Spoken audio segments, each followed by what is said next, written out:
rapporteur on human rights and counter-terrorism said it is not only the conflicting parties in Israel and Palestine that must maintain peace, but states also have the obligation under Article 1 of the 4th Geneva Convention to ensure respect for international human rights laws. The special rapporteur said no matter how a conflict came up, international law should be respected at all times. Yahya Jammeh has more details of that in this report.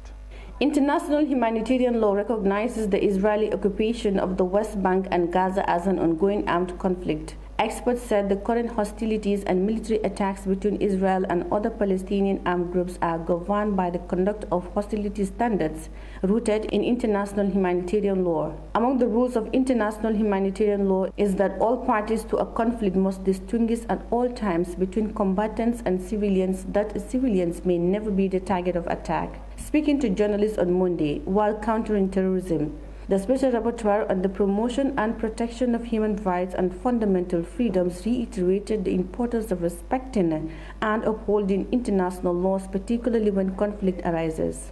I guess I would also say it's not just the party to the conflicts that have obligations here. Other states have obligations under Article 1 of the 4 Geneva Conventions to ensure respect for international humanitarian law. And that means those with influence over the non-state actor and those with influence over the state actor have an obligation under the laws of war to ensure that the rules are respected and remind those parties of their obligation to do so. So as Special Rapporteur, I would say don't learn the lesson of 9/11 is don't do what was done after 9/11. Observe law, uphold the law. No matter how egregious an attack is, it is not a justification for the breach of international humanitarian law. Speaking about her recent report, the Special Rapporteur presented the core analysis and the findings of the mandate of the global study on the impact of counter-terrorism measures on civil society and civic space. And I think what I wanted to stress in the study that the challenges of human rights violations in counterterrorism aren't abstract.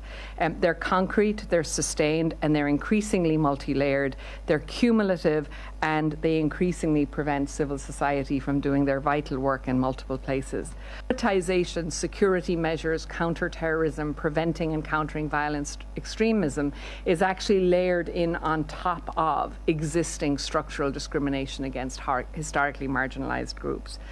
I think what's clear is that these have profound effects on civic space. We see just a massive, sustained shutdown on civic space, the choking of civic space in so many countries, but also that the sort of use of these kind of measures.